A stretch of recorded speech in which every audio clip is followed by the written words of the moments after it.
Oh boy, my office is a mess.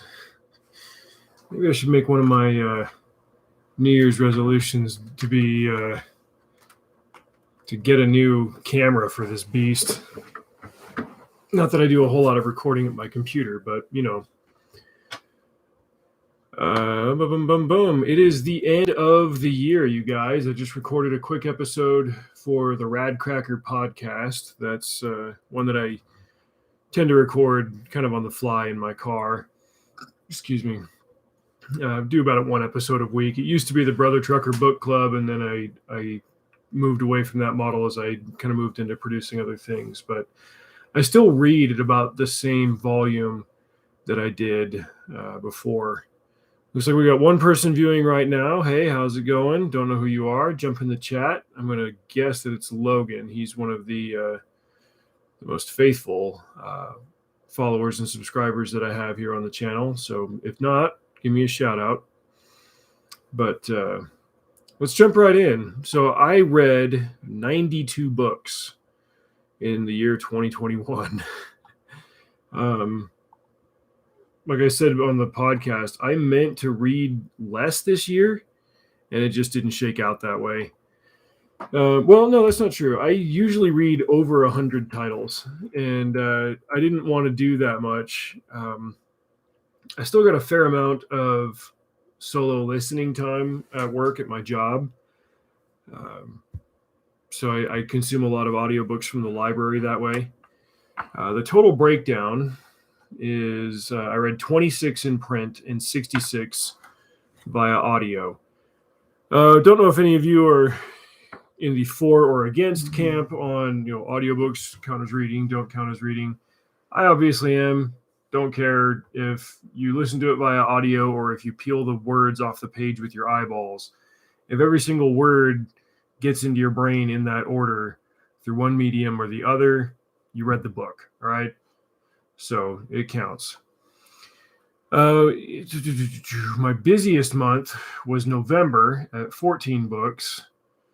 My least busy month was February at 4 books. So as you can see, I was really up and down. I went through phases where I would listen to fewer audiobooks and listen to more podcasts or YouTube content. I use YouTube Premium so that I can download videos and just make a playlist of downloaded stuff. I can listen to it at work when I'm in the mountains or somewhere where I don't have a signal. And, obviously I'm downloading the stuff that's more like talk show kind of things. You can seriously find anything on YouTube, right? But anyway, that's what accounts for some months being higher than the others.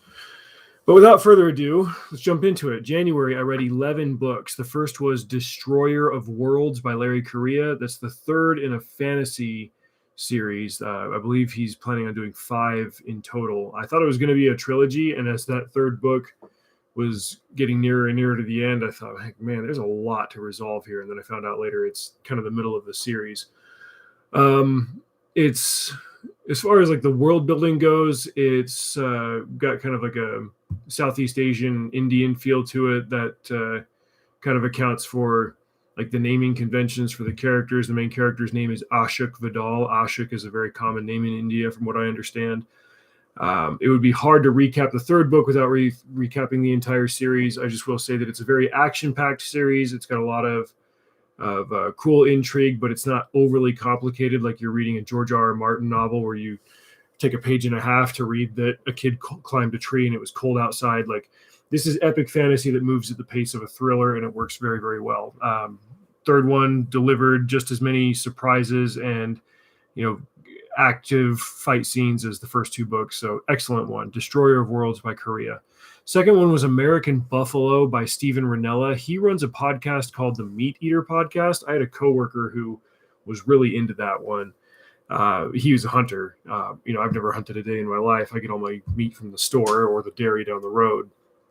But this was about a guy who he drew a tag to hunt a bison in Alaska, and then he was successful in his hunt. And there's like a very, very small percentage of people that like A, get the tags, and then B, like actually find one and hunt it in accordance with all the rules that they have in place.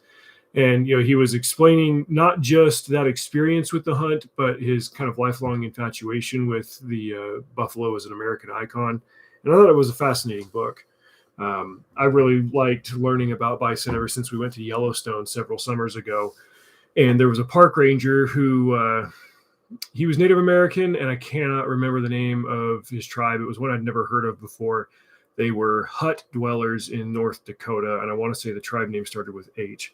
But he talked a lot about the history of bison on the North American continent and how different tribes use them and so on and so forth. So I wanted to read more about him, and that was the book that I found. Voyage of the Iron Dragon by Rob Cruisey, third in a trilogy. I need to review that entire series, and I'll do a video here on YouTube about it. But basically, some like 23rd century astronauts are getting chased by aliens, like Earth astronauts, humans, getting chased by aliens and accidentally, open a time gate, not just a space gate, and they end up in like 9th century Europe when obviously the political layout of the land is very different from what it is now. That's not a century that I know very well, and so a lot of the actual history that Cruisey includes throughout that trilogy kind of goes over my head, even though he does explain it well. There was a lot to absorb on the history side as well as the sci-fi side. But basically, these astronauts crash land in Northern Europe, and they've got to do the best that they can to build a rocket with 9th century technology and get back into space to grab a spaceship to take a doomsday device back to the future so that future humans can destroy these aliens in the future. I don't know if hard sci-fi is the right word, but it's definitely very thinky sci-fi, if that makes sense. Cruisey has, over the last couple of years, he's quickly become one of my favorite writers to read. He's very entertaining, and he's got a wild imagination, and the dude also just knows a lot. So yeah, I think Dream of the Iron Dragon was the first book. But yeah, excellent series.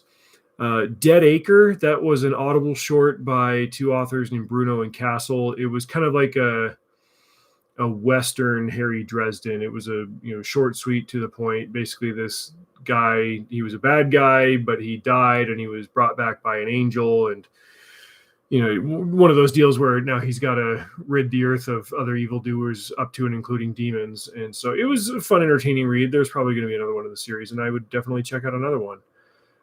Living Nightmare by Darren Shan. That's the first in the in 2009 they did a movie of it, Cirque du Freak. This is the first in that series. Take a quick check and see if anybody's here in the chat. What's up, Logan? Did not read that many books. Several books which my sister believes are better experienced with a good audio narrator than in print form. I agree with that wholeheartedly.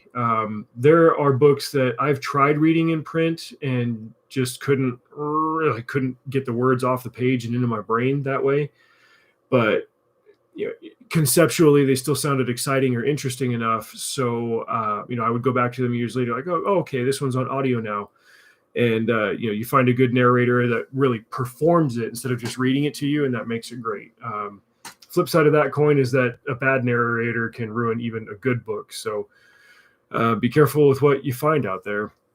And Logan, if you want to increase your reading, by all means, go get your CDL and come make daily deliveries with me. You'll get that earpiece in your ear, and you'll have plenty of time to listen. In the list that I kept here, I only put authors' last names, so I don't remember the first names of all of them. This one, I wanted to read a book about the conquistadors. I found one at the library. Author's last name was Wood.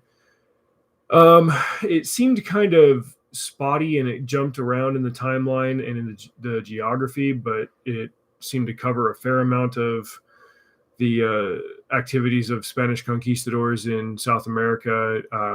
They totally engaged in outright bastardry. They also took it on the chin and got screwed over plenty of times. The same sort of thing that happens anytime you get, two nations that have incompatible ways of life trying to occupy the same space at the same time. That's human history in a nutshell, right? But it was an interesting look at the conquistadors overall, and I think it would be a decent jumping off point if I wanted to spend more time studying that era of Western history.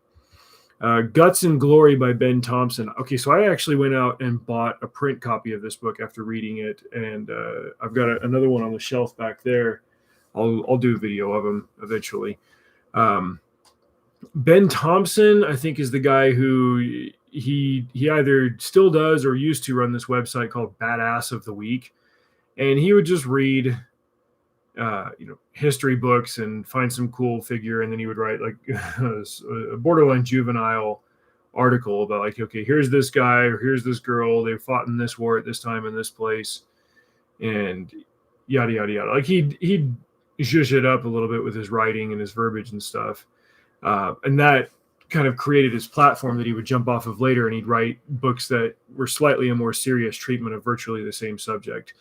Anyway, his Guts and Glory series analyzes lesser known figures in more popular wars, and the two books that I own on the shelf behind me are about the American Revolution and the Civil War.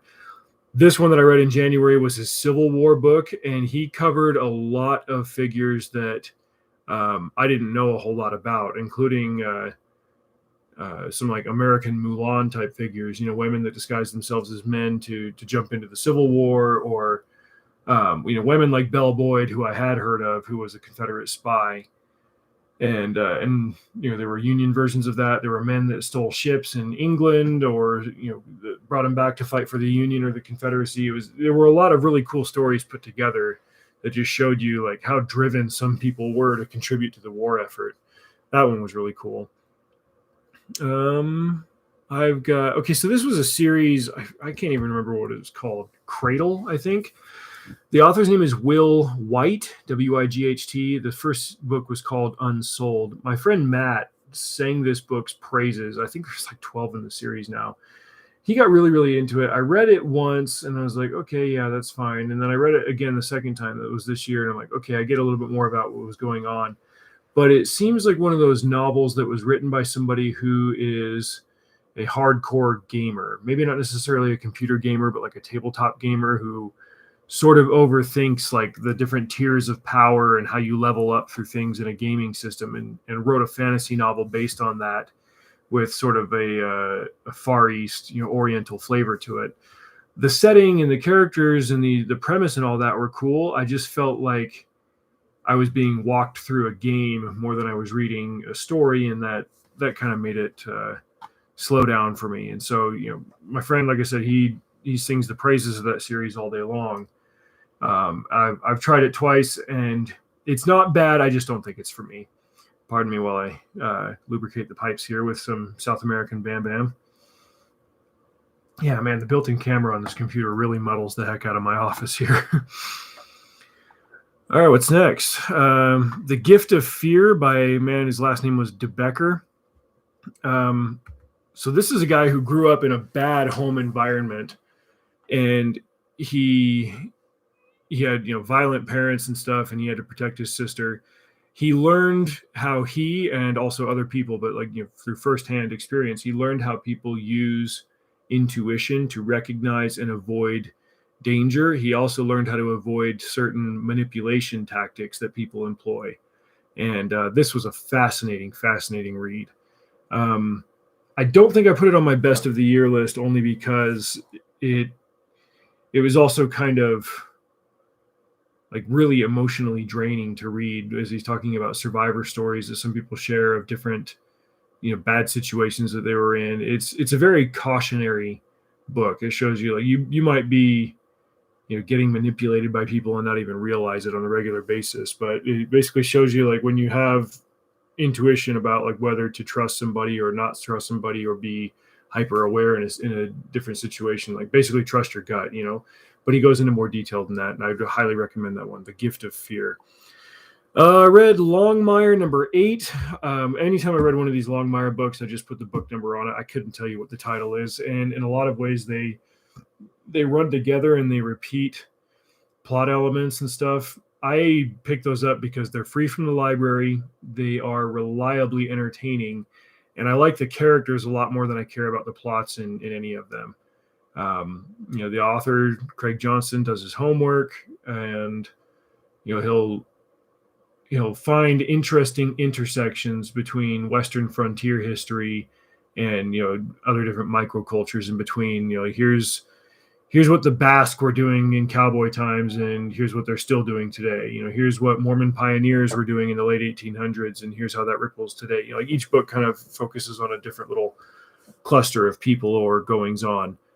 I don't remember what book 8 was, but I liked it, and so I kept reading. Final one was What They Don't Teach in Art School by Will Terry. This was a book that I backed on Kickstarter. Will Terry is a successful children's book illustrator, and he's also been an educator at the university level in that subject. And he and 2 of his friends, Jake Parker and Lee White, they run a podcast called The 3-Point Perspective, and every couple of weeks they release an episode. I've been a subscriber of the episode for a long time, and then in 2019, Will did a Kickstarter for this book, basically to talk about what he saw as an art school instructor that constituted gaps in education, what a lot of people left art school still not knowing. A lot of it had to do with the business side of things, like how to become a full-time artist. And so it's one that I'll be reading quite a lot. I've got the hardcover on my shelf back here, but he did an audiobook that came with the tier that I backed. And so I listened to that one, and it was good. The Omega Artifact, we're jumping into February now. This is the 12th one. The Omega Artifact by Blake Northcott. She did a Kickstarter in 2018 that was very successful. I think it was Kickstarter's like independent book of the year. She grossed like $60,000 on it for production. It was called the North Valley Grimoire. It makes for a very good paranormal read. I think it's even better as an October kind of spooky Halloween read. Main character is a girl named Callista, her best friend at this private school in Virginia in North Valley. He was dabbling in dark magic that he oughtn't have, and he put a mark on her without her realizing what it was. And she's got to learn, and then he was killed by something in mysterious circumstances. Well, now she's got to dig through this grimoire that he was writing as he was learning about magic, and she's got to untangle this mystery that surrounded her late friend's life. So the Omega Artifact is a book in that series, but Callista's not in it. It focuses on a government agent from this group called the Father Division, and they go on a different quest looking for something else. Good short little story, and it's an increasingly entertaining world. I dig it. Sebastian Junger, or Junger possibly, excuse me. This was another one of the best books that I read. Well, I didn't put it on the list, but it was a fantastic book. I remember talking to my brother about it when I went to Ohio in November. He lives kind of out near Amish country. He's right there on the border between Amish country and a big city in Ohio. And he does business with the Amish for his farm regularly. They had to go buy a dog. They needed a working dog for the farm, and it was hard for him to find one that was well bred and had the traits that they needed, that also wasn't the cost of a reasonably priced used car. And then he goes to the Amish for one of his regular trades. I don't know what they were getting from them, and the guy was like, "Oh, we got a dog that just had a litter of puppies. We'll sell you one of them, $25." I'm like, "Oh my gosh!" These are communities that are largely impenetrable and unswayable by outside forces. And I told him about this book that I had read. He told me about the Amish, and that reminded me of Tribe by Junger. And I asked him about it. Sure enough, he'd read it, and strong 5 stars. And I just think, like, I love a lot of the advances that we have here in the Western world. But, if you look at societal cohesion and all that stuff, like the Amish and the Indians had that all figured out, and dadgum, do we screw it up. I highly recommend Tribe by Sebastian Junger. Sun and Steel by Mishima. I can't remember his first name, Japanese. This is a Japanese philosophical classic. I tried checking out the print copy from my local library, and I found that books translated directly from Japanese to English, especially these kinds of philosophical treatises. Here's a word for you. Structurally, they don't translate well to English. Sentences don't flow as smoothly as they would in English. It's just got to do with the mechanics of the language. I've got to read a sentence 3 or 4 times to really understand, like, okay, what's he saying? Where's he going with this? What's going on? Because they do a lot of run-ons and not necessarily jumping around. It's hard to get to the end of the sentence and remember what the heck he was talking about at the beginning, if that makes sense. But I found an audio version of it and I listened to it, and it was one of those where I was listening to it in the background while I was at work, and little tidbits of this man's philosophy of work and exposure to nature and the way that shapes your mind and body, like all of those things kind of embedded in my brain. It's like, man, I want to read this kind of stuff more. I want to study more. I call it blue collar philosophy, just because that's what comes to mind when I think about, how your worldview is shaped by the work that you do in the environment that you're in. And this is a guy who would take steel tools and do gardening in his underwear outside in Japan, and had some incredible philosophical introspections, and he shared them in this book. So he made his own philosophy out of his own life experience, which, I think we could say that about any one of us. His was just very interesting to jump into. All right, at the end of February here, pausing the pipes again, we get to the first book that I read that made the best of the year list. And that is called The Winter Soldier by Daniel Mason. I put the link up here in the chat to my website, to dreadpennies.com, best reads of 2021. Daniel Mason is an Austrian doctor, the author is, and him writing this book was shaped a lot by his own experiences in medical school and cases that he studied and things that he learned about himself when he went through different cases, working with different patients. I guess he reconceptualized this novel a lot over the years. But it's about a doctor who gets kind of overly fixated on the unique case of a patient set against the backdrop of World War I. The doctor's name is Lucius. He comes from a wealthy family. He goes into medical practice, specifically learns how to be a surgeon. World War I breaks out. He thinks he can go, help in a field hospital, and he can be a successful field surgeon, doctor, and everything. And then he gets to the front lines of one of these battles, hanging out at these camps, dealing with amputated soldiers and stuff. And he realizes that the country is really hard up for surgeons, to the point where they're just recruiting guys straight out of medical school, and they don't know anything about combat medicine, which is very different from the run-of-the-mill stuff that they were dealing with back in civilized society. So he's got to learn really fast, like, at what point do you amputate a damaged bone, and like how far do you cut the skin to make a flap that you can suture together for effective scar tissue. It was really graphic, but not for graphicness' sake, more in the sense of showing realistically what it was like back then. But the crux of the story focuses on Lucius falling in love with a woman named Marguerite, who is a nun who is working also in these camps, dealing with injured soldiers. They fall in love. He proposes to her. She runs away crying, and all of a sudden the battle breaks out near their camp, and he's separated from her. And it takes him years to stop thinking about her. He was completely head over heels in love with her. He even gets married later, kind of an arranged marriage thing, to another wealthy woman arranged by his mother. That marriage ends in divorce. But even then, like, the entire time, he can only think about, what happened to Marguerite? Where is she? Why did she reject me? But that's only half of the story. The eponymous Winter Soldier is a man named Horvath, who comes back from the front lines with no apparent physical injuries, but he's obviously got a case of neurological damage.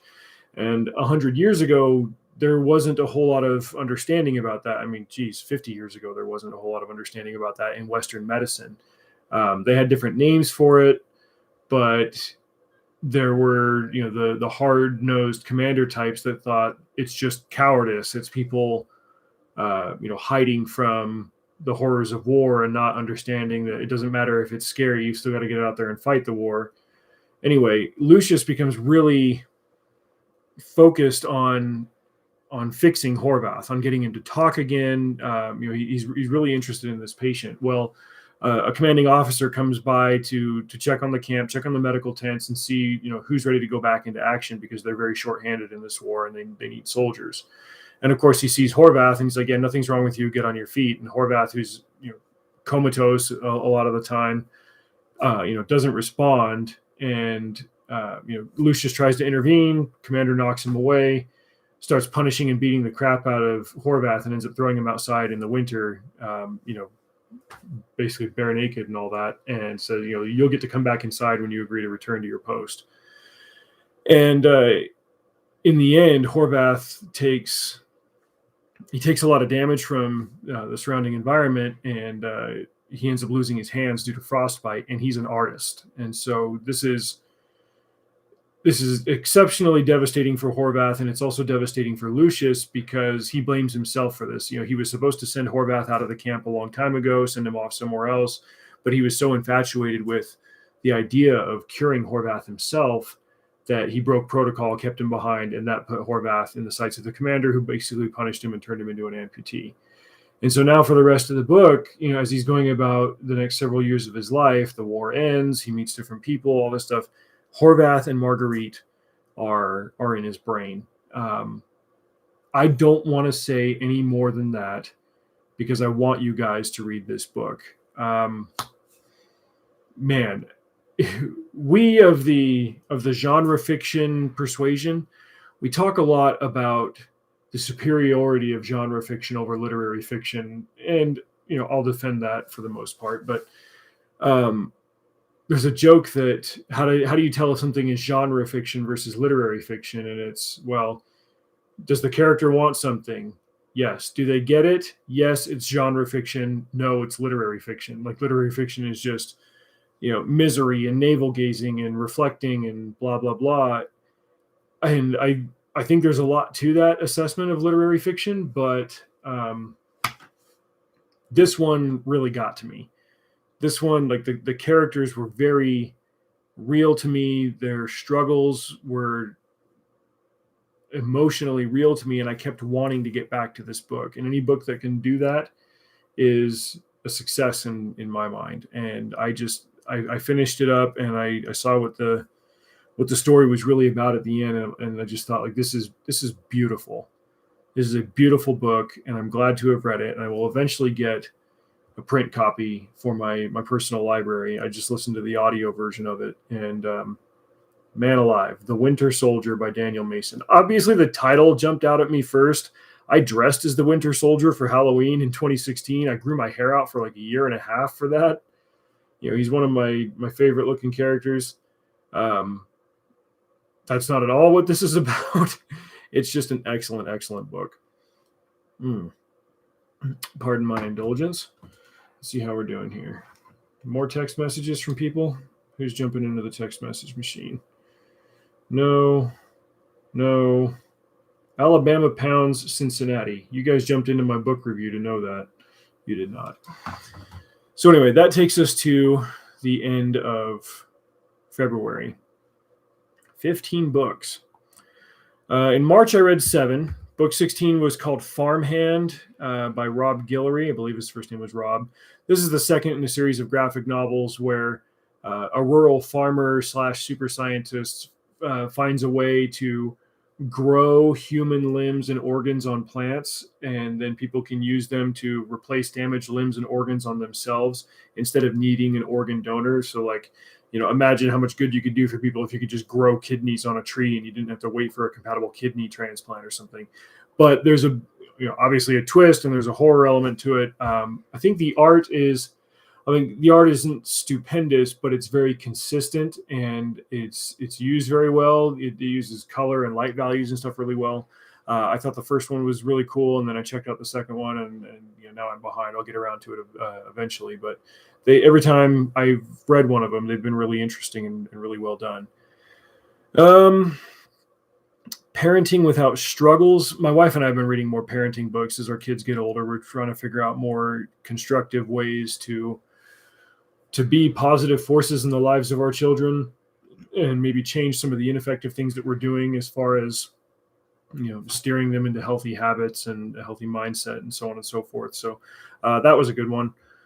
Another graphic novel. This was called Transformers Meets the Terminator or something. The artist's name was Milne. It was a really cool concept that worked initially. I just don't think the execution was great. Transformers debuted in 1984, and the Terminator movie aired in 1984. And in this comic, basically Skynet sends the T-800 back to 1984 to stop the Transformers from waking up because blah, blah, blah. Cool concept. The art was fun, but eventually it kind of fell apart, and it ended up not really doing a service to either property. Serpent's Tooth. Oh, look, here's me actually writing stuff down. Serpent's Tooth is one of the Longmire books, number 9. That's one where they're not dealing with actual members of the Church of Jesus Christ of Latter-day Saints. They're dealing with like the fundamental separatists, polygamist ones. And they even meet one who's convinced that he's Orrin Porter Rockwell, and that he never died. And, he's on a quest out there in Wyoming. For me personally, when I read books, written by people who aren't of the same faith as I am, but they're writing about people in my faith's, history and beliefs and stuff, when they get the details right, and it shows me that they do their homework and they care about getting it, accurate for the purposes of the story they're telling, that's great. And Johnson did a good job with that one. I even laughed at plenty of parts in it, and it worked really well. Number 20. This is another one that ended up being the best of the year. Gone to the Woods by Gary Paulsen. Man, the timing on this one just blows my mind sometimes. So he's written probably 200 books or more. Plenty of them are short juvenile books that, don't even touch his survivalist, naturalist side of things, which, those are the books that he's most famous for. He's written other ones about, kids having awkward problems at elementary school or what have you. Some of his biographical and autobiographical books that I've read over the years, they touch on the experiences of his childhood and his teen years, especially. Like there's one called Guts that it felt like it focused a lot on how much he had to hunt to get food as a teenager because his parents were alcoholics and they just spent all the money on booze and stuff. So if he wanted to eat, like he had to go out after school out into the woods and try to shoot rabbits and birds and stuff. But he had a splendid and interesting childhood, even if it was a very hard one. Again, both of his parents were alcoholic philanderers, and at one point his father was in the army during World War I, and he and his mom had to cross the Pacific on a military vessel to go, meet up with his dad in the Philippines. And they saw a plane crash near their ship, and some of the survivors got eaten by sharks. And he's like 7 years old when he's seeing this stuff. I'm like, just man. But in Gone to the Woods, this book here, he finally kind of tells the entire autobiographical story, of his childhood and into his early 20s, that explains like how he survived the things that he was subjected to, like the role that nature played in basically saving him in his youth, and how he ended up getting steered into a career as a writer. Gary Paulsen, as you guys know, he's one of my favorite writers ever, one of my favorite natural philosophers, and finally seeing the story of his life laid out the way that it was just incredible. I'm going to grab a copy of that from my personal library. I got the audio from my local library. Book 21, The Dragon Knight by James A. Owen. He's got this series, The Chronicles of the Imaginarium Geographica. I reviewed it on my podcast before, and that was the 8th one in the series. It didn't focus on much or any of the characters that had been in previous installments. It was kind of an isolated story. You didn't have to read the other 7 to know what was going on in this one. So that was an interesting change of pace. March 22, Gunrunner by Larry Correia and John Brown. Really cool sci-fi. I pitched it as a combination of the setting of Avatar and the plot of the train job episode on Firefly. And it was very clean. You know, Korea doesn't shy away from using profanity in his books, but I guess John Brown is a real stickler for not doing that, and so you know, Korea honored that as they worked on this book together. And so, like, while there's plenty of, like, you know, violence and action and stuff, there was no profanity in it. I grabbed a hardcover of that, from Uncle Hugo's in Minnesota. This is a small independent bookstore that's been around for decades. In fact, he was one of the booksellers that kind of helped Larry Correia really get his start outside of just the independent publishing channels.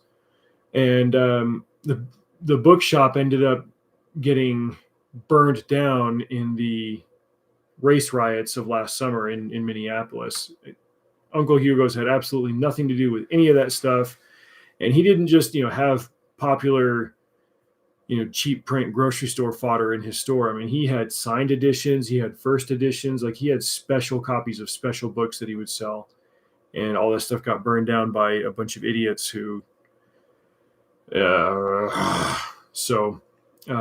he was rebuilding, a bunch of people chipped in to, you know, do donations and stuff to get that place going, and he didn't want to do it just based on donations. So I just went and bought one of the books that I wanted that year from his store, and I also got it on Audible, as I tend to do. And just this year for Christmas, I sent that hardcover off to my nephew, and it was like, this is a special, like, first printing, and it's signed by both authors. You freaking take care of this. Fun book, and I guess there's going to be more in the series. So looking forward to that. Let's speed things up here a little bit. April, I read 6 books. There was a teen romantic prep school comedy by Crystal Lichty called First Get Caught. Cute plot and everything. The physical book could have used another go over by a better editor. I think I touched on that one in the podcast. Light Horse Harry Lee by an author named Cole. This was an audiobook that was included in one of the subscription services that I have. Harry Lee was Robert E. Lee's father. To lay out the math for you, so Light Horse Harry Lee fought for George Washington in the Revolution, and then when he was like 51 or 52, you know, he became father to Robert E. Lee, and then, you know, he was gone out of Robert E. Lee's life after that. And Robert E. Lee was then 57, I want to say, when the Civil War broke out. So we're talking like a father and son that fought in these two wars. I wanted to know more about Light Horse Harry Lee. And this was an interesting biography. It just, you know, the story of his life didn't make as compelling or inspiring a story as, say, you know, the one on Grant or the one on Rockefeller or the one on George Washington or anything like that. It was a very complete and thorough biography. It was just like, oh, okay, that guy died the way that he did. That really sucks. The end. So I read that one. We actually read Pippi Longstocking to my kids. I remember seeing that movie when I was a child, and my wife liked the book, so we grabbed that one and we read it to the boys. The Old Man in the Wasteland by Nick Cole. That's a post-apocalyptic version of The Old Man in the Sea by Ernest Hemingway. It was fine. It's good. I enjoyed it. Blink by Brian Hales. He is an exceptionally talented artist. This was more of like a sci-fi CIA type thriller that was trying to mash up elements of, like, say, James Bond and Black Widow. 3 out of 5 stars. The story was, you know, it did what it needed to do, but the art was really cool. He did all the illustrations for it. And then the 28th book was actually the third on the best of the year by Hiroshi Sakurazaka. This is a book that I'd read before. It was the light novel called All You Need Is Kill. The movie Edge of Tomorrow was based on that book.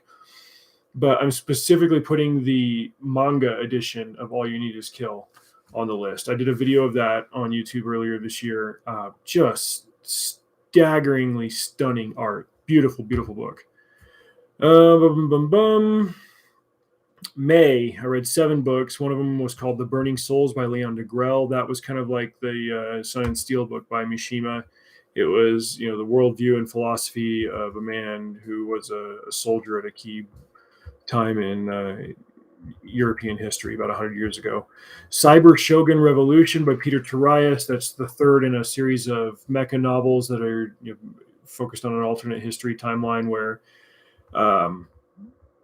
America lost World War II, and Japan and Germany ended up splitting control of the continent. Really cool mecha series. Brand of the Warlock by Rob Cruisey. This was a reread, pardon me. And I didn't get as into this series as I did some of his other stuff, but he does he's like Korea writing that Son of the Black Sword series. He writes epic fantasy at the speed and pace of a thriller, and he doesn't waste a whole lot of time with navel gazing and stuff. Like he just tells the story. Hail Mary by Andy Weir. That's the guy who wrote The Martian. This is a cool story about a scientist who got put onto a ship to solve a problem with the sun. The sun was basically decreasing in its solar output, and they had to go to this spot in the galaxy where they found the origin of the problem. And he also meets another alien who's doing the same thing. I think he successfully replicated the feeling of The Martian without trying to go back to the well on The Martian.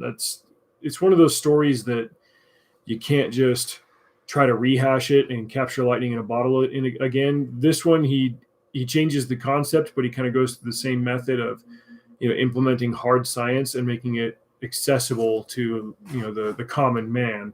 I thought it was a really cool book. It was a lot of fun. Jupiter's Legacy #1 by Mark Millar. I had heard that was a really successful series on Netflix and that it was based on a series of graphic novels. I read the first one. It was cool. The second one I ended up bailing on later on in the year because I think the art and the writers changed and it just sucked. 34. I read Caliban's War by James S.A. Corey. That's the sequel to Leviathan Wakes. The Amazon series The Expanse is based on those books. Didn't get into Caliban's War as much as I got into Leviathan Wakes. We reread all the Harry Potter books. We reread some of the Harry Potter books to my kids, and in May we finished Prisoner of Azkaban. June, I read 8 books. One of them was Storm of Steel by Ernst Junger. He was a German soldier who fought in the trenches in World War I. A lot of reflections on what life was like in the trenches and thoughts on combat and heroism. Fascinating stuff. 37, the complete autobiography of Benjamin Franklin. Wanted to read more about him and read stuff, in his own hand and his own words. And man, that was the way to do it. I'd love to read more on him. A Charles River editor's audiobook on Tycho Brahe. I remember very little about it other than he was an astronomer and he had a dog or something. So obviously I need to reread that one. I read a manga called No Regrets. It was based on, or it's like a prequel to the Attack on Titan manga. That's one that I haven't really gotten into. I've been trying to read more manga this year. I just got a text from a coworker there. Man, he's having a long day. All Yesterdays by Conway. Oh, I reviewed that I did an episode in July on dinosaur books. I covered that one there. Chainsaw Man, that was another manga by an artist's name was Fujimoto. Bonkers concept and cool art. I enjoyed the first one well enough. Later I tried to read the second one and it just got to be too graphic for me. Sidekick, that was like an indie published superhero novel, kind of forgettable. And then Bone Shards and something or other by Ottaviani. I also covered that one in the dinosaur episode in July. Speaking of July, I read 9 books. One of them was Fossil Feud by Elizabeth Shore. Covered that one in the dinosaur episode. Feast, Fast, Repeat by Jen Stevens. That's not necessarily a diet book, just a lifestyle book as far as what you eat and when. I burn a whole ton of calories in a day at my job, but I haven't really lost weight or size, and so I need to figure out how to change how I eat so that I don't waste the opportunity that I get here. Book of 3, author's name was Alexander. So my wife is a big fan of the cartoon called the Black Cauldron. I guess it was one of the early animated Disney movies from like the 70s or 80s or something, and this is the book that movie is based on. The Guns of John Moses Browning by Gorenstein. I didn't know a whole lot about Browning. This book was really cool. Explained how he got started making guns and then the impact of his guns on the Western American frontier and even on into the world wars after he died.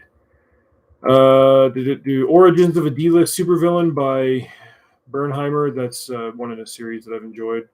I reread Last of the Breed by Lamore. Did a video on that. Another manga called The God's Lie. Artist name was Ozaki. Very moving little story. I read the first Attack on Titan manga. It was fine. In July, I finished reading Dune. I tried reading it in 2017 and wasn't getting into it, but over the years I felt the pull, and I wanted to see the movie, so I was like, I should probably read the book again and check that out. Very, very glad I did. I don't really have anything to add to it beyond what you've probably heard by now. It's one of those classics at this point. Just it's a classic of sci-fi, and you're either going to read it or you're not. It's just I was more absorbed into it and involved into it, and I think I was more ready to read that one this time around than I was the first time that I tried. Dave Butler has joined us in the chat. The Chronicles of Prydain are a rewriting of the medieval Welsh legendarium, the Mabinogion. Don't read past Dune Messiah. It gets sexy powers. I've actually read, you'll see later on in this as I'm covering, I read Dune Messiah and then I read Children of Dune. And yeah, the allusion to his two kids like possibly committing incest to create a genetic super being, yeah, that's going to be weird. I think Logan was the one who told me as well, said, yeah, stop now. He goes, after that it gets weird, and that's saying something when your starting point is Dune. So that's funny. In August, I read At the Earth's Core by Edgar Rice Burroughs, covered that one in a podcast. My basic takeaway from that one is it was pretty much a Princess of Mars, just rehashed. Another one that ended up making the best of the year list was a book by Thomas Sowell called Black Rednecks and White Liberals. This is the man whose thoughts and writings are the answer to, you can't really call them questions, they're more like shoutings. The answer to all the race debates and trials and disputes and craziness that's going on in the country right now. This was the first like full book that I'd read by Sowell. The man is incredibly intelligent and has a very good intellectual approach to understanding problems, not like setting out to solve a problem, but just understanding it, because in the quest to understand, you start to see how we got to where we are, and what the practical approach is to solving these kinds of society level problems going forward. 55 was Heat by April and Pike. I did a video on that one. I reread North Valley Grimoire. I mentioned that one earlier. I read The Martian Chronicles by Ray Bradbury. I had heard about that. My friend Christian told me to check that one out, and I finally got around to it. It was interesting. Chapter House gets weird, Logan says. What the heck? David typed something that ended up held for review. I'm just going to go ahead and click that show button. What the junk? The Vision of the Anointed is great. Oh, by Thomas Sowell. The Proverbial Life has joined the chat. What's up, Proverbial Life? Okay, so I'm going to put, let me jump over onto my Goodreads real quick. Actually, I'll put it somewhere else here. The Anointed Soul. Just so that I don't forget that here. The Anointed Soul, the Vision of the Anointed. What am I doing? I am copying stuff. So it sounds like in the second Dune trilogy, Herbert gets into the horniness the way that he got into drugs into the first one. All right, it looks like that one by Sowell isn't in there, so I will just go ahead and add that to my list of stuff to read later. Vision of the Anointed Soul. Thanks, Dave. Yeah, yes, ran out of ideas. So he went back to the oldest one in humanity. Let's write about horny people. Nobody's ever done that one before. It's almost like there's more facets to humanity than that, but by golly, you wouldn't know it by looking at what's freaking popular. So anyway, Martian Chronicles, that was Bradbury writing about what he thought it would be like if we, terraformed and colonized Mars in the distant future, the year 1999. Oh boy. I covered that one on the podcast. It was pretty cool. Another best of year book, completely out of left field. Let's talk about finance. This was written by my friend Zach Perry, who's an attorney and now gets into the legal side of financial advising. He wrote a book that basically explained why 401ks are, I'm going to say like, oh yeah, he said it was a scam. It's more like he said, if the terms of 401ks were agreed to by two private parties and the government wasn't involved, the terms thereof would not be enforceable. They're so bad, basically. And he talked about an alternate investment for your retirement and for creating generational non-taxable wealth through IGICs. I highly recommend that book. I actually gave him a call and we're doing the rundown, and I'm going to start investing in that stuff in 2022. But completely interesting book. Like I almost called my HR director and like throttled him for signing me up for a 401k after reading that. I was going to text my wife and say like, we got to stop doing a 401k. I didn't stop doing the 401k. It's minor at the level that I'm at, but instead I just told her like, hey, listen to this book. And after she listened to it, she's like, why the heck are we doing a 401k? So check out Unshackled by Zachariah Perry. What's this author's name? G. Scott Huggins. He wrote, so he's written a couple of sci-fis and fantasies and stuff. And this is the only one of them that I've read so far, but I want to read more. He wrote one called All Things Huge and Hideous. It's like an epic fantasy satire where the main character is a vet in a fantasy world.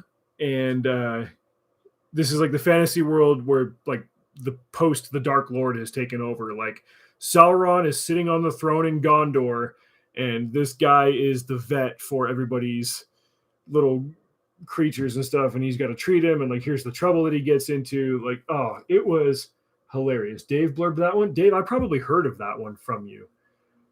Herbert ran out of ideas, not Soul. Yeah, I don't think Soul will ever run out of ideas. He's like in his late 80s and just now thinking, hey, maybe I should retire at some point and enjoy the rest of my life. He's won Baen short story contest a couple of times. After reading this one, I can see why. I don't remember the title of one of the other books that I've got of his that I've bookmarked. It looks like there's like fish people flying underwater or something. It's escaping me, and I'm sure I'm butchering the description of it right now, but he's got a very good talent for blending comedy with stakes. Excellent stuff. So yeah, All Things Huge and Hideous by G. Scott Huggins. I would only put a minor content warning on that one. There were a couple of spots of like R-rated language, and there was one inter-chick bedroom scene that I could have done without. That the way that he set up the story, like it made sense for solving a certain problem, but it's just like I do not need to read this. My 2 cents there. All right, so that takes us through August. In September, I read 7 books, including the second one in the Jupiter's Legacy series. Bailed on that. Sucked. I reread The Ballad of Songbirds and Snakes by Suzanne Collins. That's the prequel to The Hunger Games. It was on my best of list last year. This year, I read it in Spanish. I've got them all in Spanish now. Just fantastic. Beautiful. You want to talk about the intersection of genre and literary? Like that's it. I read Farewell Summer by Ray Bradbury. That's a companion to Dandelion Wine, which is like his love story, like his love letter to the summer seasons of his childhood. He wrote Farewell Summer like several decades later. Just the man is a beautiful wordsmith. Mercury Falls by Rob Cruisey. Okay, another Rob Cruisey series. This is one that's like, imagine if Good Omens was written by people that weren't thumbing their nose at Christianity, but like actually believed in Christianity. Like it's a, here's a fallen angel that's, here to prevent the causing of the apocalypse, but it's done so well. Like it's different from Good Omens. It's just, it's in that same vein, but it doesn't like try to follow the same narrative mechanisms or anything like that. Very, very entertaining book. And I believe there's a whole bunch more in the series, and I'll be digging through those. Monster Hunter Bloodlines by Larry Correia came out. I think my only complaint about that one, okay, so like maybe 2. One, action fatigue, which is just something that I kind of experienced with all the Monster Hunter books, but the plots are very cool. I like the characters. This one, it felt more like a stepping stone to the next story. I feel like they were setting up a particular conflict in this one, and then from there, the rest of the story was just them fighting a bad guy who was in their way onto that conflict. So it felt kind of partial, like less complete than other Monster Hunter stories in the series. Nevertheless, still very entertaining, very exciting. I've got all of the paperbacks over there on my shelf. I've been buying them since the first one came out in like 2009. So I grabbed this one on Audible, and I'll be listening. I'll be waiting for the paperback to get in the pre-order channels, and I'll add that to my library next year. The Chris Kennedy guys published that one, kind of a gunpowder fantasy. Are you talking about the other Huggins novel, Dave? Let me know. Yeah, Pellucidar. That's the that was that other ERB book.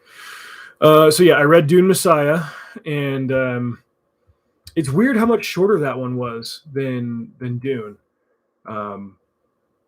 But I think it was also kind of like bold and unique in the sense that we get a lot of stories about the Chosen One rising up and toppling an empire. We don't get a lot of stories that show what happened afterward, and we especially don't get a whole lot that pop up and say, maybe you shouldn't have done this. So he's very good at presenting the goings on in his story and getting you to ask questions, but he doesn't tell you what he thinks the answers should be. They're for you to think about. And I would look at it and say, like, man, it's hard to say whether Paul did the right thing.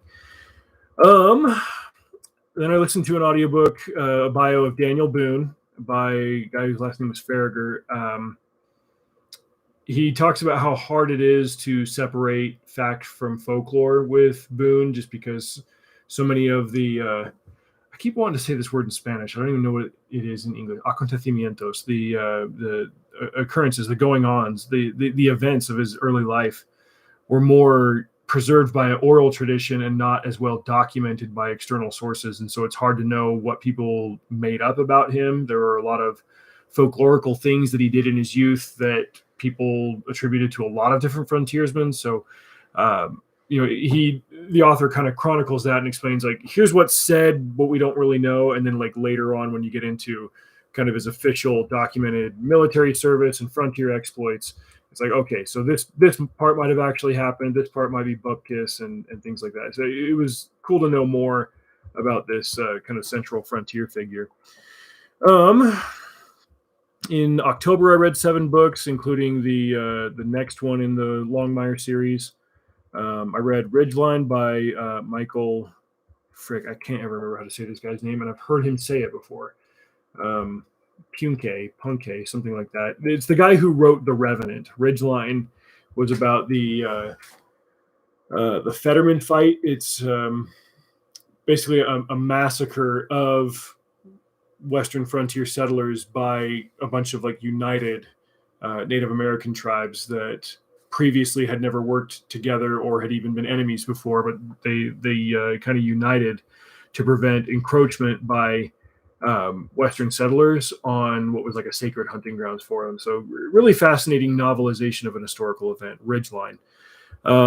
Cherie Priest wrote a short story called Those Who Went Remain There Still, which I thought it was kind of funny, the timing on that one, that I picked it up and listened to it right after I read that biography of Daniel Boone, and Boone plays a role in that story. She's the lady that wrote Bone Shaker and all those Clockwork Century steampunk novels. But this one is about kind of like some Hatfields and McCoys by any other name that have to team up and go kill a monster in the woods. And Daniel Boone had an encounter with that monster generations before, and they were like, relying on his journal and markings that he left in the woods and stuff to show them what to do and how to fight it. So that was kind of cool. Sanderson collaborated with the guy's last name is Bohls, Bohls, to write a new installment in his Reckoners series, the dark superheroes. Like, basically people get superpowers, but they also turn them evil. This is a series that it's called the Texas Reckoners, and it takes place, concurrently with what's happening elsewhere in the main trilogy, which I also have, on my shelf over there. But this first book is called Lux, and it takes place, elsewhere. And I thought the characters were really interesting. It was a cool look into what was happening in other places in North America while like the main conflict of the original trilogy was going on. 71 was by, is this guy's name Stephen Cunningham? Last name Cunningham. It's a biography of Stand Watie. It's called Stand Watie and his Confederate Indians. Stand Watie was a mixed race. I want to say he was like 3/4 Cherokee man who fought for the Confederates and achieved the rank of Major General in the war. And he led like other bands of Cherokee against the Union. And he was like the last major Confederate officer to surrender in 1865. And that was a book that explains, why on earth did this Native American team up against the federal government and fight with the Confederates, and it explains why. And it's just one of those things that your public school history teacher probably didn't touch on a whole lot. When I got to go to the National Civil War History Museum in Harrisburg in November, there was a picture of him on the wall and a little placard and everything. He's like, "Oh, that's Stand Watie. I just read a book on him." Like, oh man, really, really interesting figure, and just shows the really fractured kind of microcosmic nature of intertribal conflicts that comprised the Civil War. It wasn't just the North guys versus the South guys. It was all like, okay, why does this particular cluster of people join this larger cluster of people against this other cluster of people? I'm like, wow, insanely complicated. Jumping in on here. All right, so I read another Gary Paulsen book in October called Dog Song. It was one that I'd heard of, but I never got around to it. And you talk about serendipitous timing. The day that I found out he died, my hold on this audiobook came in from the library. It ended up not being, one of my favorites by him. It was still, moving and beautiful and all of that, like the things that I come to expect of his naturalist writings. But yeah, it didn't blow my hair back, which not like that's difficult to not do. But it was still good, the way that you would expect his writings to be. I finally read The Curious Case of Dr. Jekyll and Mr. Hyde by Robert Louis Stevenson, just to see what that one was really all about. In November, I read A Stranger Among Saints by, I've already forgotten this guy's name, Jonathan Mack. Did a video on that one. That was about Stephen Hopkins, who had traveled to Jamestown, and his expedition got shipwrecked in the early 1600s, and then later he was on the Mayflower. Really, really interesting historical figure. The Specter Bridegroom by Washington Irving. I probably shouldn't have included that one. It's really just a short story. Lost Planet Homicide by Larry Correia. That was a short audio adventure that, from what I understand, it takes place in the same kind of like timeline setting, whatever, as the Gunrunner books. My only complaint about that one is that the ending was kind of abrupt. It felt like it was a prologue to something larger. I guess we'll see what that all entails. I reread The Hobbit. Andy Serkis did a whole bunch of new recordings, narrations of those books, of The Hobbit, and then of the first three Lord of the Rings. And so I've got Hobbit, Fellowship, and Two Towers. And once I finish Two Towers, I'll go grab that third one. But incredible performance. And now we get to another one of my best books of the year. I'll be right back. I'm going to show you guys what I've got here, because this one is really, really cool. I might even do a separate video on this later. Hang on. So this book, it's called Final Flight by Peter Steckel. And I want you guys to see this. So one of my favorite things to do when I was a teenager, I'd get up in the morning. We still got the physical newspaper in our driveway every day. And I'd go grab it, and there were just a few sections that I would read pretty regularly. I'd grab the comics. I'd see what was going on in like local news, and then I'd check the almanac. I thought the almanac was interesting. And after I got home from my mission to Spain in October of 2005, I kind of jumped right back into that habit of, okay, let me check the newspaper and stuff. I found this article right here. The date is, it says right there, October 21st, 2005. And I ended up clipping it out and throwing it in my scrapbook. Identification efforts begin on frozen body. Climbers spotted remains of World War II airman. It was these two hikers out in the Sierra Nevada mountains that found an airman frozen in a glacier. Now, the description in here kind of painted a different picture in my head. I almost thought it was like a comic book type moment where, there's this wall of ice and they see a body frozen inside it. And he's, they can tell he's an airman because maybe he's wearing a parachute or something. No, it was actually far different from that. They sent some crews up there to cut out the chunk of ice where the body was inside so they could get it back to a warehouse, to a controlled environment, to thaw it out and figure out who the heck it was. Well, this man, Peter Steckel, was a hiker who kind of grew up out in the area, knew those mountains well, and he sort of became obsessed with that story. And so he went up there a couple of years later, like 2007, with another hiker, a woman named Michelle. And while they were in the area, just scouting the area out, like they weren't too far from where the first body had been found. They found, and he was like writing articles, and he was writing about the first man who had been identified. He gets out there and he kind of like stumbles upon another body and sort of unravels the mystery more. He spent the next several years not only doing homework and research on these people, but also studying the plane that they were in and trying to dig through weather records of the time. Like he became obsessed with figuring out who were the four men that were on this plane, what type of plane was it, where were the remains of the plane, how did it crash in the Sierra Nevadas. Basically, they were four members of the Army Air Corps that were on a practice flight, a test flight. They had about 700 total hours of piloting experience. Well, the pilot did 700 total hours, and like 400 or 500 of those hours had come in the last 3 months. But to give you some perspective, like now they don't let you fly a plane unless you've got something like 3,000 hours. Like it's ridiculous how fast they were rushing these men into these relatively new inventions to train them to fly aircraft in wartime.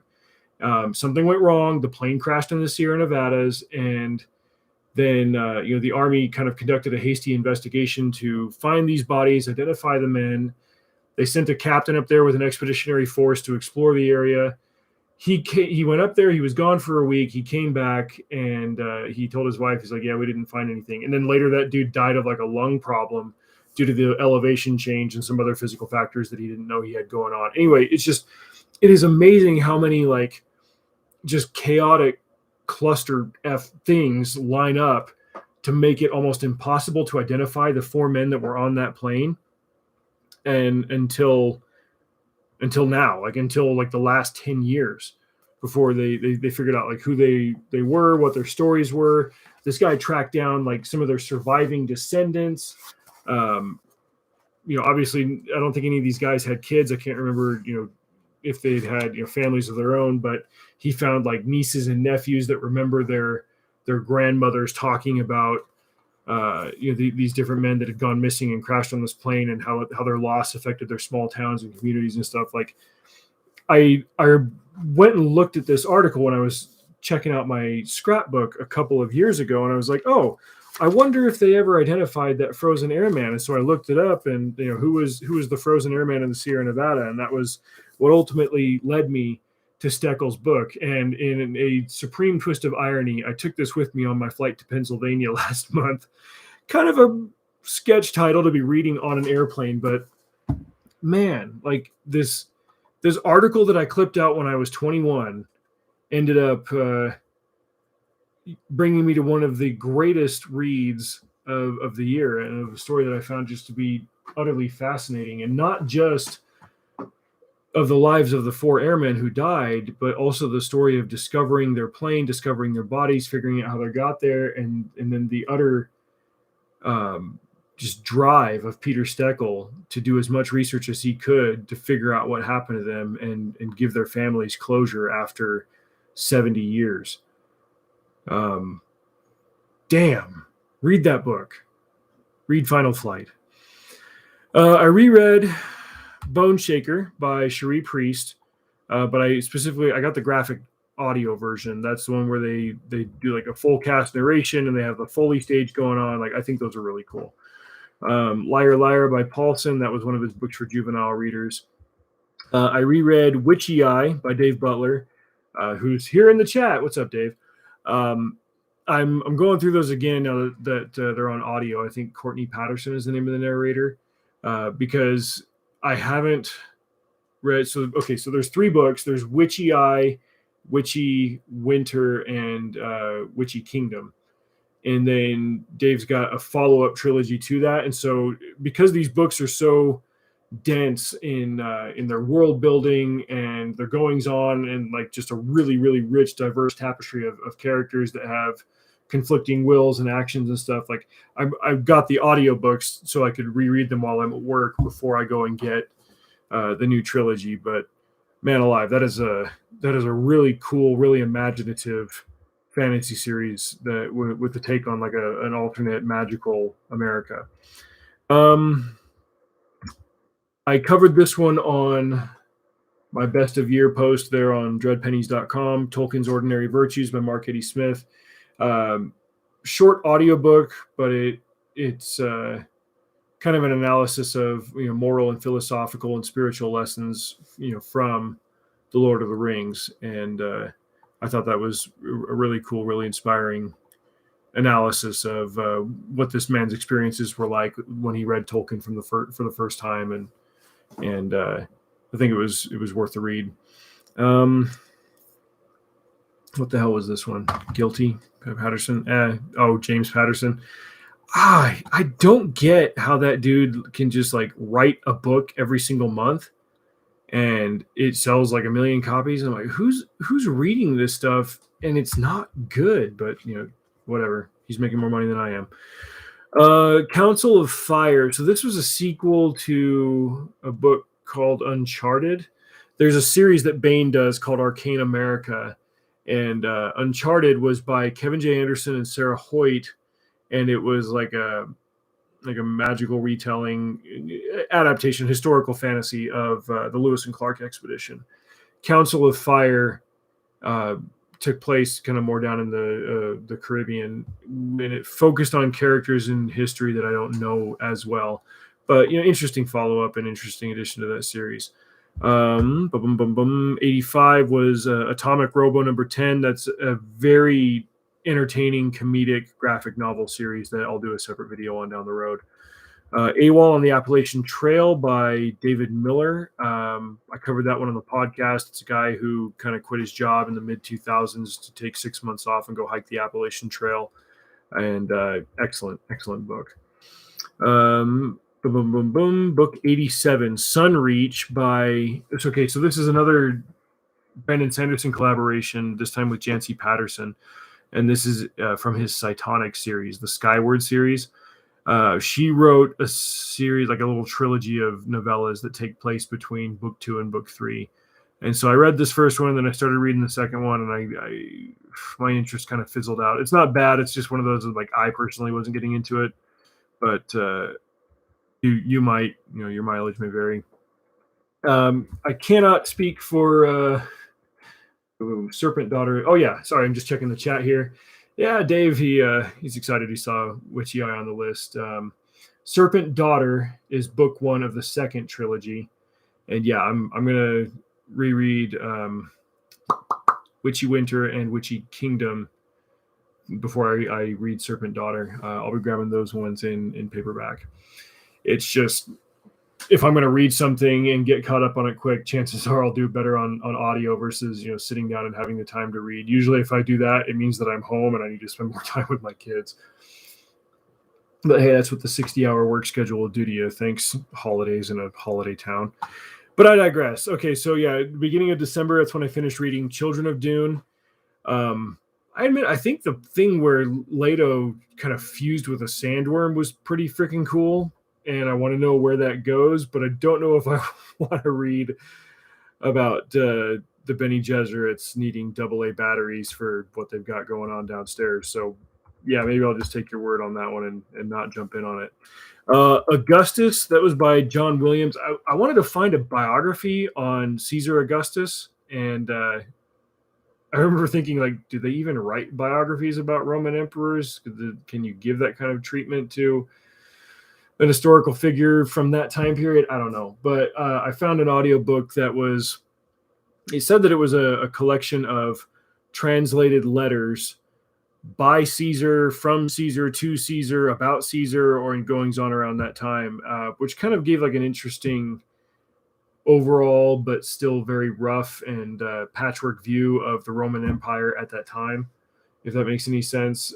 So I learned some interesting little tidbits from it, but I'm still looking for a good biography about, excuse me, or maybe biography is the wrong word, just a historical sketch of Caesar Augustus. So if anybody's got a recommendation to make on that one, by all means, let me know.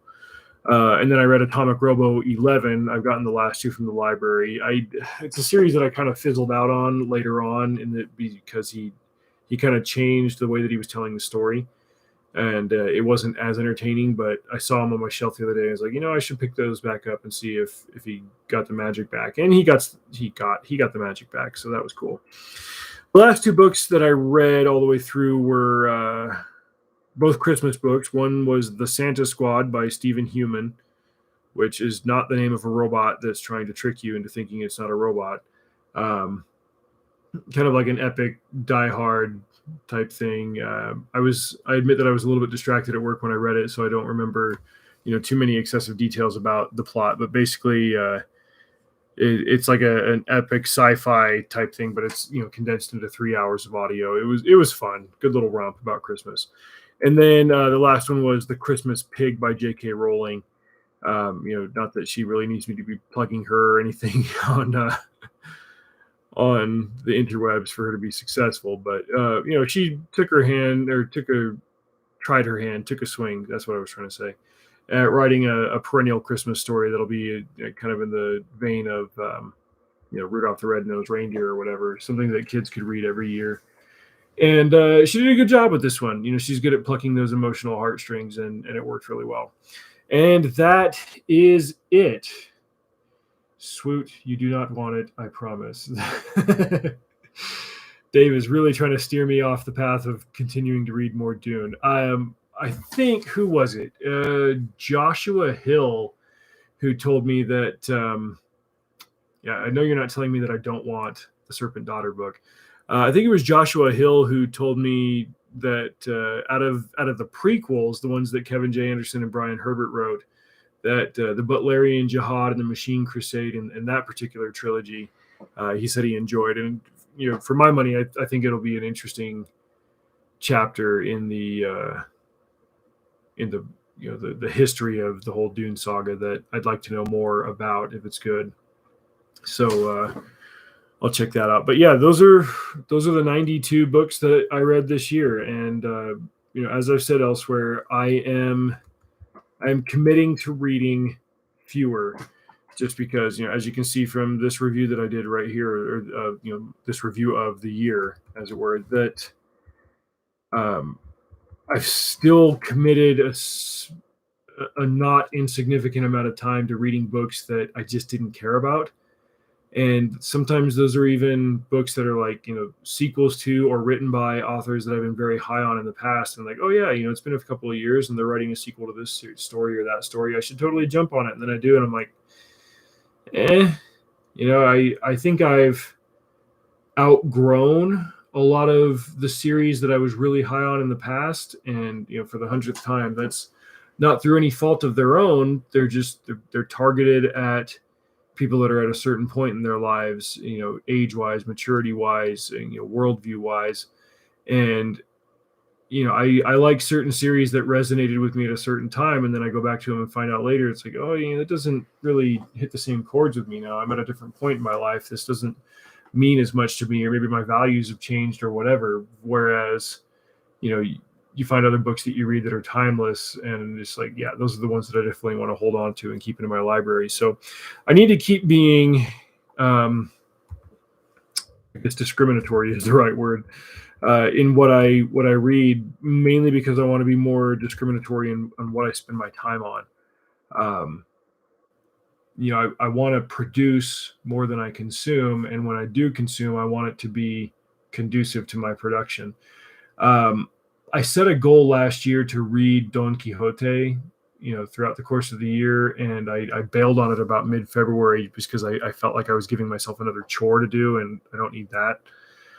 But I still want to read it all the way through. And so I think I'm going to, kind of set page count goals throughout the year and say, in these 2 weeks, I'm going to read these 50 or 60 pages. And then I'm going to, jump on my podcast machine and say, okay, what did I learn from this one? Why is this part moving? Why did this one stand the test of time? I was in Spain when you need to write. I do need to write. The Great Catalan Epic of Chivalry, Tirant LeBlanc. Yeah, that's Dave sent me a bunch of his old Catalan books that he was done with, after he read them all, practicing Catalan, because that's what Dave does while he's on the treadmill. He just learns languages that maybe a million people in the world actually speak. Jo parlo molt mal el català. It's been a while since I had any chance to practice it, and I lived in Catalonia for like 6 months. Anyway, where was I going with this one? Yeah, I do need to write more. And I published 3 stories on my podcast this year. I got Homeworld out. I got Fool Silver. I wrote The Guild of Eldritch Adventurers from the ground up. And I got 2 working drafts of Sheriff Porter.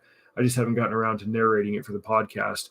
And all of those books will eventually have corresponding print editions with art and everything.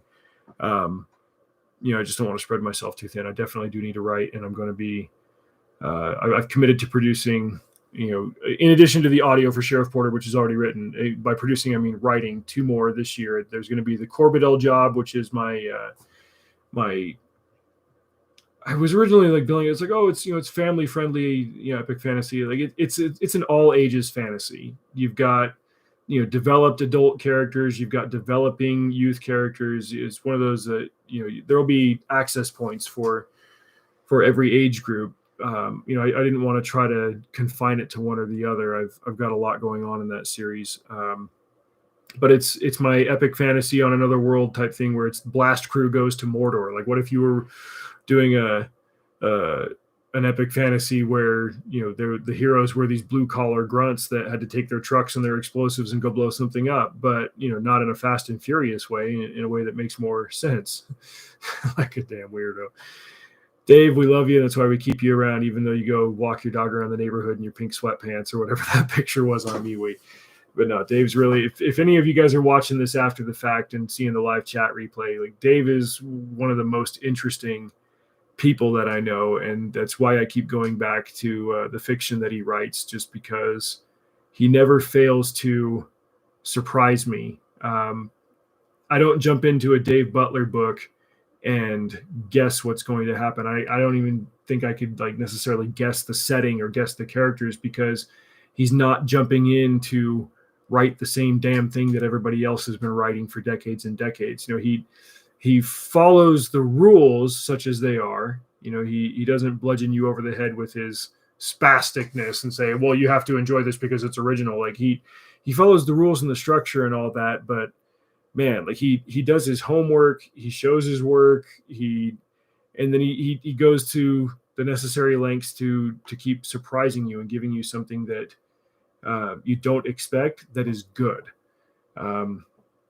Imagine a Tromp through Middle Earth, but it's American and expressly American, not just European places by anglicized names. It's expressly American, but it's also heavily biblically based and not just any single denomination's interpretation of the Bible. It's, he jumps into all the lore that was surrounding the Bible and its stories, the creation of Eden and, Adam having a wife before he had Eve and all this other stuff to create a fascinating world that's in the Witchy World books. That also makes you want to say, man, I want to know more of what I don't know that informed the creation of this story. I think one of the more, and here I am gonna high five Dave right here since he's hanging out in the chat. But I listened to an episode of Dungeon Crawlers Radio a couple of years ago, I think when Witchy Eye first came out, And this is one of what I think is one of the coolest elements of the Witchy Eye series, the Witchy War series, is that, in addition to him putting all this work in to creating this world and telling this story and being as thorough as he is with it, the main three characters in each book, the first one's Sarah, the second one's Nathaniel, and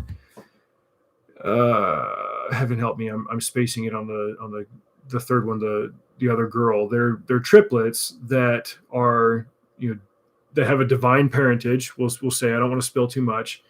But they also each have, for lack of a better expression, a birth defect. Sarah has a funky eye. The son has one ear that's pinned down, and the daughter, they've originally described her as like being bald with a scab over her head, but then, slowly these deformities change, and Sarah's eye can actually see into, the spiritual realm, and the son's ear can hear things that nobody else can, and the daughter's scabbed overhead becomes this strange, they call it queer hair, that gives her like supernatural strength and stuff. Like these abnormalities become strengths, and he explained in this podcast episode how he based all of these things off of unique physical attributes of his three kids. And I'm just like, man, I love knowing things like that, knowing that that kind of stuff informed the story and the way that he constructed it. But you don't read this book and think, oh, this is just a dad saying hi to his kids or whatever. Like, he doesn't make that so flagrant or obvious in the text. It's his kids will read it and realize like, oh, dad's writing about us. But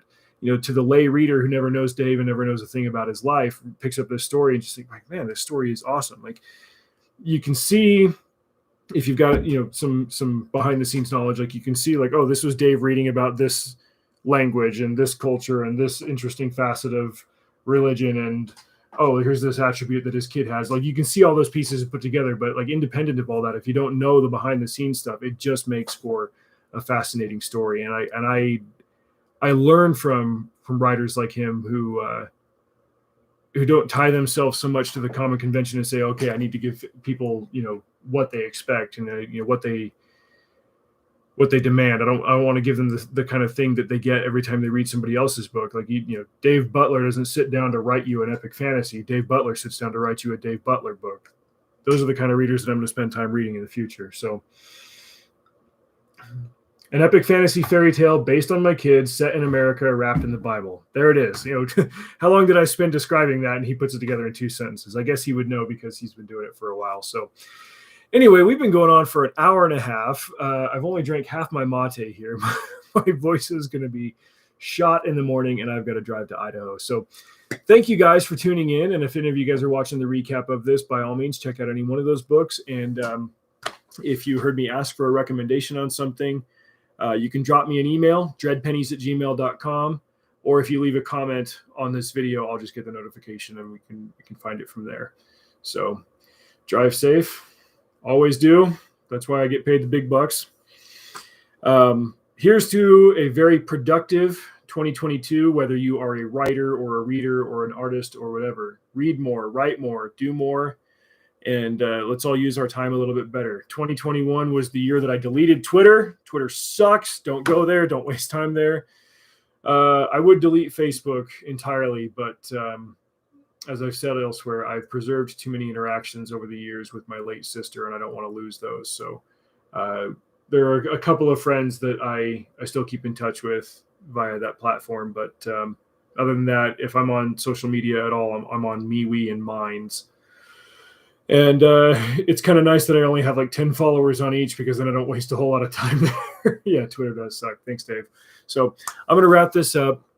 And if you guys got any commentary on any of these books, let me know. And I'd love to chit chat with you. In the future, I'm going to try to release one book a week that covers one book. I'm going to try to release, one book a week. I'm just going to die. How about that? I'm going to release one video a week that covers a book or a series that I have on my shelf over here. Because books that I keep in my personal library are books that I intend to read over and over again throughout the course of my life, and books that I would recommend and share with other people. Anyway, I can't English anymore. My brain does not have the good. So I'm going to go get some dinner, and I love you guys. I appreciate all of you who have subscribed and watched this, and I will see you out there. Have a good night.